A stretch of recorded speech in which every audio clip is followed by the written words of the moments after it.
Apa yang diajarkan Alkitab hari ini kepada kita? Dibuatlah contoh seorang janda dalam memberi yang terbaik untuk Tuhan. Menurut konsep Alkitab, memberi itu dasar karena kita sadar. Itu yang pertama. Kita sadar. Bukan karena tadi unsur paksaan malu, bukan karena tadi unsur paksaan kalau ibadah kan memang konteksnya memberi persembahan, bukan itu. Tetapi konsep yang firman Tuhan ajarkan kepada kita hari ini adalah memberi karena kesadaran dari Dia untuk Dia. Dia di sini adalah huruf besar D, artinya dari Tuhan untuk Tuhan. Kenapa? Kenapa? Mazmur 24 berkata, ayat yang pertama, Tuhan yang empunya bumi serta segala isinya, dan dunia serta yang diam di dalamnya. Artinya, kenapa Alkitab mengajarkan untuk memberi? Konsep Alkitab, menurut konsep Alkitab dalam artian cara kita memberi, karena itu dari Tuhan dan untuk Tuhan. Jadi jangan konsep pemikiran kita, saya kasih persembahan biar nanti gereja kita kaya. Enggak seperti itu konsep pemikiran kita. Saya kasih persembahan karena malulah orang Kristen sembahyang tiap minggu. Bukan itu konsep memberi yang menurut Alkitab. Tetapi konsep memberi dari Alkitab adalah memberi karena kesadaran kita apa yang kita miliki ini adalah haknya Tuhan.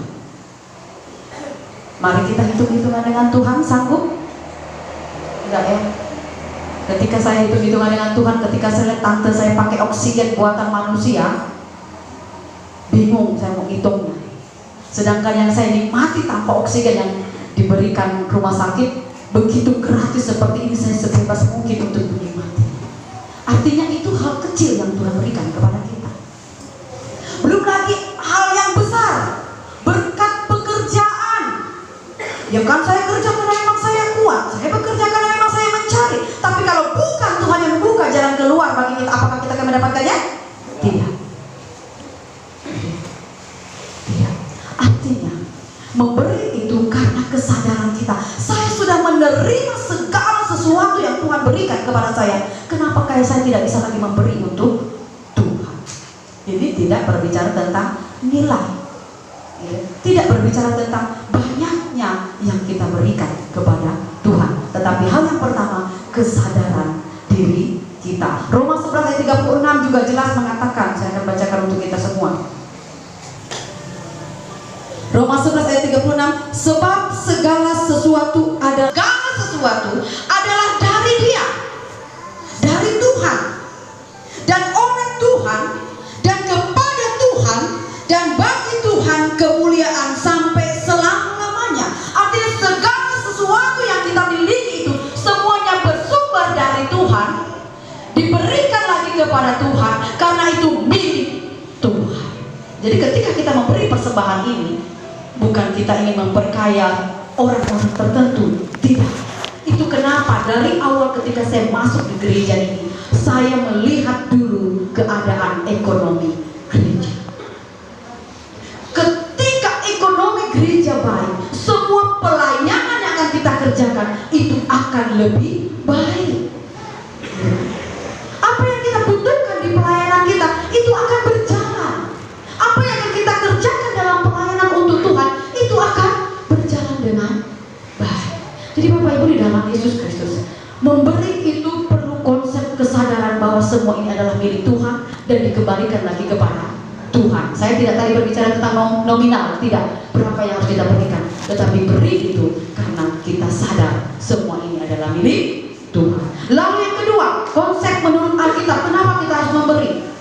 Konsep menurut Alkitab adalah memberi dengan tulus. Memberi dengan tulus. Tulus bukan berarti, yalah Tuhan bah tahu saya cuma punya 5.000, kasih 5.000. Oh Tuhan bah, yang penting kan kasihnya tulus katanya kan. Oh Tuhan bah tahu saya cuma punya 2.000, kasih ya 2.000. Yang penting kan saya tulus.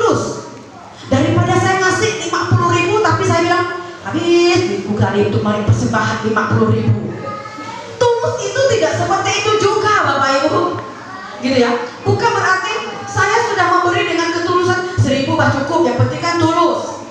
Sekali lagi saya tidak berbicara tentang nominal berapa yang harus kita berikan kepada Tuhan. Artinya setelah kita sadar, kita mengerti bahwa ini dari Tuhan dan untuk Tuhan, kita harus memiliki kerelaan hati belajar dari janda ini. Apa yang janda ini lakukan? Ayat yang saya bacakan yang ke-42.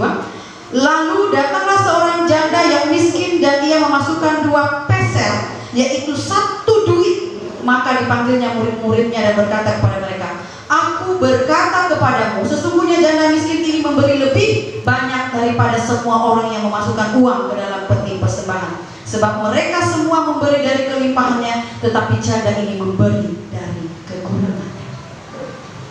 Konsep tulus itu bukan berarti ya segini pun cukup lah, kan yang penting tulus. Intinya mereka bilang kan tulus, bukan seperti itu.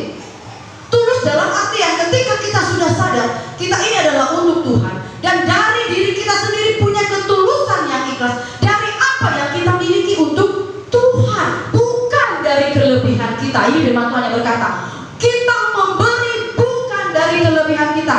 Oh, duitku banyak lebih dari Tuhan. Bukan itu tulusnya. Tetapi konsep tulus yang diberikan Alkitab adalah memberi yang kita miliki. Apa yang kita miliki? Sedikit saya singgung tadi Pak Hanis bilang, kalau kerja bakti itu ngasih kawan minum, roti sekeping, itu juga sudah bakti. Nah, itu konsepnya.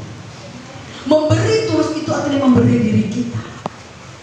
Sebelum kita memberi sesuatu yang bentuknya fisik nyata, uang dan sebagainya, hidup kita dulu kita mau persembahkan untuk Tuhan. Kalau kita memberi untuk Tuhan tapi hidup kita tidak beri sepenuhnya kepada Tuhan, maka persembahan itu juga sia-sia. Ya, itu akan menjadi sesuatu yang tidak berguna. Setelah kita sadar apa yang akan kita berikan untuk Tuhan dan memiliki ketulusan yang ikhlas apa yang akan kita berikan untuk Tuhan, dari apa yang kita miliki, bukan dari apa yang melebihi kita. Artinya saya punya ini, berikan ini untuk Tuhan, bukan dari kelebihan kita. Malah janda ini memberi semua yang dia miliki. Kenapa Tuhan bilang pada orang kaya memberi lebih dari banyak, tetapi janda ini cuma ngasih 1 duit? Tetapi Tuhan bilang pemberiannya lebih banyak dari orang-orang kaya itu. Kenapa? Karena dia memberi semua yang dia miliki, termasuk hidupnya. Kenapa saya terkatakan hidupnya? Ini adalah uang nafkah yang mungkin untuk dia hidup sehari-hari, tetapi dia berikan semua itu untuk Tuhan. Dia tidak hitung lagi apa yang akan saya nikmati besok. Tidak. Ketika dia sudah sadar ini milik Tuhan dan dia berikan semuanya untuk Tuhan, dia percaya hidupnya akan ditanggung oleh Tuhan. Amin. Begitu juga dengan kita, Bapak Ibu di dalam Yesus Kristus. Jadi apapun yang kita berikan kepada Tuhan, itu butuh kesadaran mutlak bahwa semua ini adalah milik Tuhan. Kita harus memberikannya dengan ketulusan, bukan dari apa yang kelebihan kita, tetapi apa yang kita miliki di dalam hidup kita. Maka jangan pernah takut. Firman Tuhan juga katakan, burung di udara saja dipelihara, bunga bakung aja dibuat cantik. Bagaimana dengan kita anak-anak Tuhan? Pasti hidup kita akan diberkati asal kita sadar apa yang kita miliki ini semua dari Tuhan dan untuk Tuhan. Jadi jangan pernah takut untuk memberi yang terbaik untuk Tuhan. Apa yang kita bisa berikan, berikan untuk kemuliaan Tuhan. Kita hanya bisa memberi hidup kita, berikan hidup ini sepenuhnya untuk Tuhan. Bukan berbicara besar banyaknya uang yang kita berikan kepada Tuhan, tapi setidaknya kesadaran kita untuk memberi kepada Tuhan. Jadi Bapak Ibu di dalam Yesus Kristus, ketika kita berbicara tentang apa yang Tuhan berikan kepada kita, Dia sampai memberikan hidupnya kepada kita. Memberi yang Tuhan ajarkan ada sampai Dia terluka, yaitu dengan pengorbanannya di kayu salib. Bisa saja itu ditimpakan kepada kita, tetapi Tuhan mengambil bagian itu karena Dia ingin memberi hidup yang kekal, penebusan dosa bagi kita. Jadi hal-hal yang kecil yang kita lakukan di dunia ini yang berbicara tentang memberikan yang terbaik untuk Tuhan, mari kita lakukan oleh Tuhan, bukan besar atau kecilnya, tetapi kesadaran kita. Apakah kita sudah sadar bahwa segala sesuatu yang saya berikan itu karena dari Tuhan, maka saya kembalikan lagi kepada Tuhan. Jadi Bapak Ibu di dalam Yesus Kristus, saya percaya firman Tuhan di tempat ini diberkati.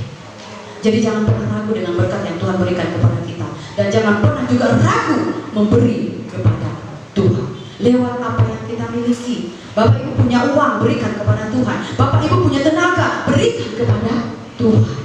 Bapak Ibu tidak punya waktu, berikan sesuatu yang lain yang bisa menolong orang lain. Jadi, saya orang yang tidak cukup punya banyak waktu.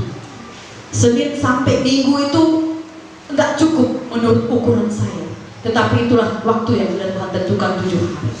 Senin sampai Kamis saya harus mengajar. Dalam mengajar sorenya tetap ada lagi. Jadi Bapak Ibu di dalam Yesus Kristus, firman Tuhan, kiranya firman Tuhan ini memberkati hidup kita. Jadi konsep yang kita miliki berbicara dalam hari ini bukan seberapa banyak yang kita beri, tetapi seberapa sadarnya kita harus memberi untuk Tuhan. Dari apa yang kita kerjakan, dari apa yang kita miliki, kita berikan kepada Tuhan. Amin. Untuk firman Tuhan, mari kita berdoa. Bapa di surga, terima kasih untuk firman Tuhan hari ini mengingatkan kami sebagai orang-orang yang percaya bagaimana konsep Alkitab mengajarkan kepada kami memberi yang terbaik, bukan seberapa banyak yang kami berikan, tetapi bagaimana cara kami memberinya kepada Dia Tuhan. Maka itu berkati kami sebagai orang-orang yang percaya kepada Tuhan untuk bisa merelakan hidup kami ini memberi yang terbaik untuk Tuhan. Kalau Tuhan sudah merelakan hidupnya di kayu salib demi dosa-dosa kami, seberapa yang kami miliki yang bisa kami berikan kepada Tuhan tidak ada artinya. Maka itu ajarkan kepada kami untuk kami memiliki kesadaran yang luar biasa untuk bisa memberi yang terbaik untuk kemuliaan bagi nama Tuhan. Terima kasih Bapak di surga, terima kasih. Berkati jemaat Tuhan yang ada di anugerah Pampang ini Tuhan. Dan kami percaya setiap usaha dan pekerjaan kami diberkati ketika kami mencari Tuhan di dalam setiap kehidupan kami. Karena firman Tuhan sendiri yang berkata, carilah dulu kerajaan Allah dan kebenarannya, maka semuanya itu akan ditambahkan Tuhan kepada kami. Maka itu kami tidak akan pernah mengalami kekhawatiran apapun tentang pekerjaan kami, tentang usaha kami, tentang apa yang akan kami makan dan minum, karena Tuhan sudah menjamin itu semua. Terima kasih Bapak di surga, terima kasih. Maka itu berikan kami kesehatan, kekuatan, supaya kami bisa mengerjakan banyak hal untuk bisa memberkati keluarga kami, memberkati anak-anak kami, memberkati gereja ini secara khusus. Terima kasih Bapak di surga, terima kasih Yesus. Firman Tuhan sudah berbicara kepada kami, biarlah firman Tuhan yang dimantraikan kepada kami semua. Di dalam nama Yesus